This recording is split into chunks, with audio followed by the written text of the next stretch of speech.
You know what? I'll just say it. I bought the Battlefield 6 pre-order, and to help you better understand my choice, I decided to record a summary of the open beta, because this might be the last good Battlefield that's actually worth buying. Let's get into it. For some, the last good Battlefield was Battlefield 1. For others, it was Battlefield Hardline. Sorry, bad joke. Of course, for some players, the last good Battlefield is still Battlefield 4. But I think that except some of the most hardcore Battlefield fans, we can all agree that no one really misses Battlefield 2042. That game was so awful that most players needed only the beta tests to realize it had been released way too early. And now we are getting a completely new entry where it seems that DICE finally understands what made the good Battlefields so successful. Cinematic gameplay on large maps, the return of proper classes, and the fact that fulfilling your role in a squad puts you higher on the scoreboard than the guy chasing kills like in Call of Duty, jumping around like his ass is on fire. Many players, myself included, notice that they are feeling enjoyment from the game that they haven't felt since Battlefield 3. At last, you feel that bullets you shoot actually hit the enemy, and you can even check your place on the scoreboard. Exactly, Battlefield 2042 didn't even have a scoreboard. They literally called it legacy feature and they added that it will be visible, but at the end of the map. At every step, you feel like what you do matters. And it's worth quoting director Shashank Uchil here, who said that Battlefield has to stay grounded, referencing the Nicki Minaj skin in Call of Duty. And indeed, while in Fortnitefied COD you run around as Nicki Minaj shooting at some guy dressed as Rat, I know because I have that skin.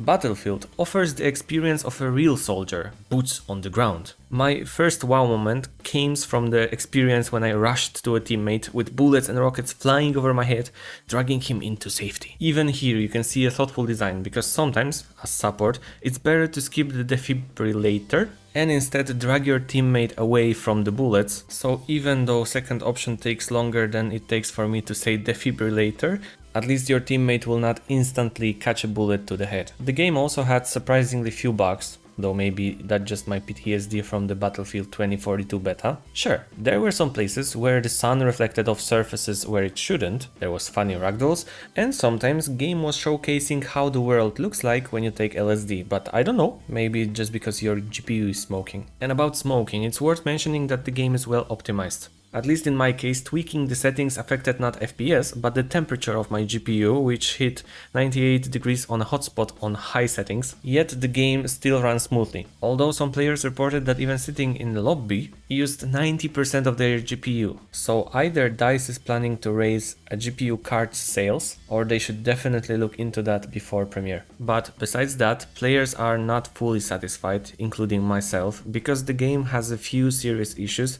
that should be fixed before release. The first one is the size of the maps. In the open beta there was really only one larger map available. Because of that, gameplay felt very cramped, which often meant spawning and immediately getting shot by a passing enemy. Because of this, combined with the more dynamic movement, the game felt more COD-like than previous Battlefields. Don't confuse dynamic movement with running speed though, since that's only 11th place compared to other entries. Not surprising, since EA plans to steal some of the Activision players tired of pink skins and the direction COD has taken. It's kinda like my adventure with GTA Online, where I was fascinated by the concept of a virtual world, heists and so on, and then I got blown up by some guy on a flying motorbike. This is exactly why people prefer roleplay servers, exactly for that reason. But back to the large maps. From a developer's perspective, I can understand why, and this is backed up by this article.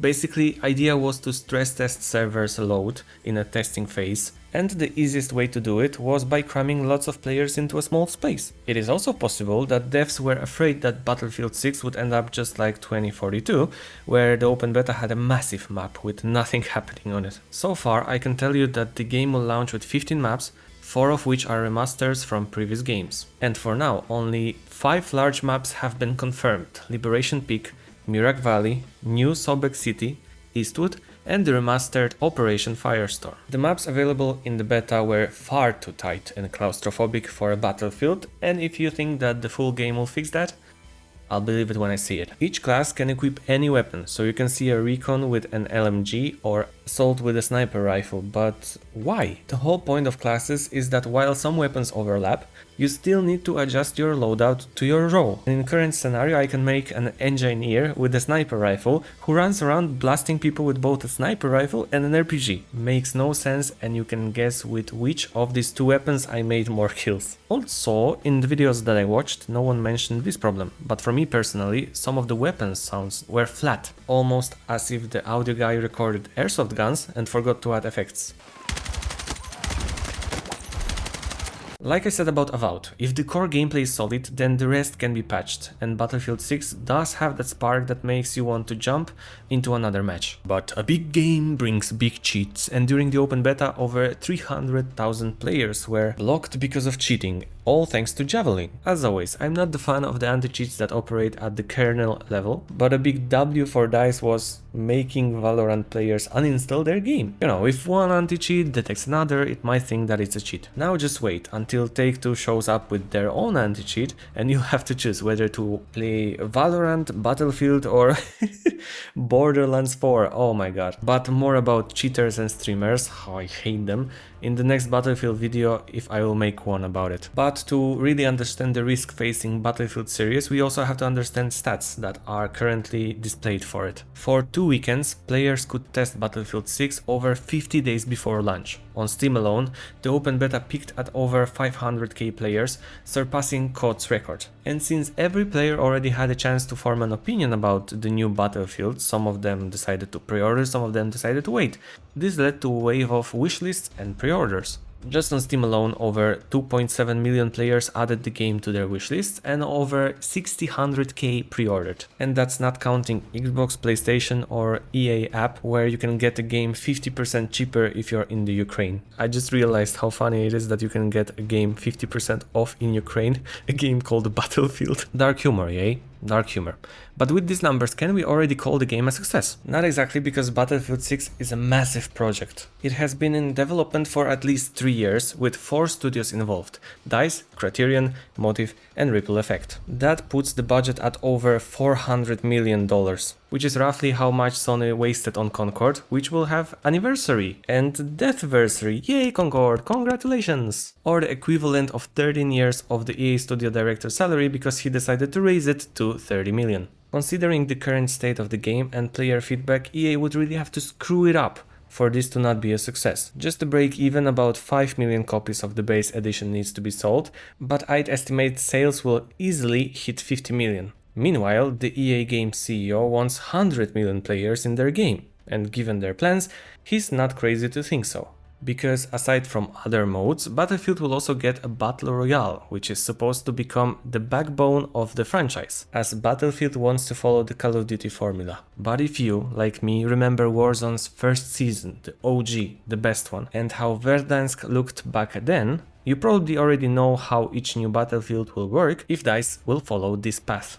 Picture this: instead of 4 studios working in parallel on a single release, each studio will work on its own installment, pumping out a new Battlefield every year. The Battle Royale will serve as the core that keeps player hooked, while each new release will just be like a meaningless DLC designed to milk fans for money, whether for faster weapon upgrades or for a battle pass. There will be no point fixing any of the released games, because by the time complaints pile up, there's the new entry already out. And you, my dear player, you are a true fan, right? You won't stay behind in a Battlefield 7 if Battlefield 9 launches the same year, and you won't stay in a Battlefield 9 if Battlefield 10 is already out. And of course, with the growth of the Battle Royale, basic skins won't be enough, and Mr. Shashank will have to be locked in a basement somewhere. Every skin will have to be unique. Maybe they'll collab with Disney, so we will run around the map as Ripley from Alien, or they will collab with US government so we can play as Epstein fighting for the release of... Either way, the development of Battle Royale in Battlefield is a huge threat to the series, especially if the mode turns to be successful. But sometimes when talking with the players, I feel like I'm the only one who remembers Firestorm from Battlefield 5, and hopefully Battlefield 6 Battle Royale will share the same fate. We need variety, not games chasing trends just because they are profitable. So I hope you're also waiting for the traditional Battlefield, with large maps, meaningful classes and objectives that go beyond kills, not for a battle royale that streamers are already drooling over. Battle Royale or BR? BR. Battle Royale! I'm excited for the Battle Royale. I'll see you on the Battlefield, and I wish EA some common sense. Fix the bugs and focus on the players who can actually make this game a success. And if you enjoyed this video, please leave a like and comment so every headshot goes down smooth as butter, because that's how it works, please believe me. Thanks a lot for watching, and I will see you in the next one. For now, bye bye.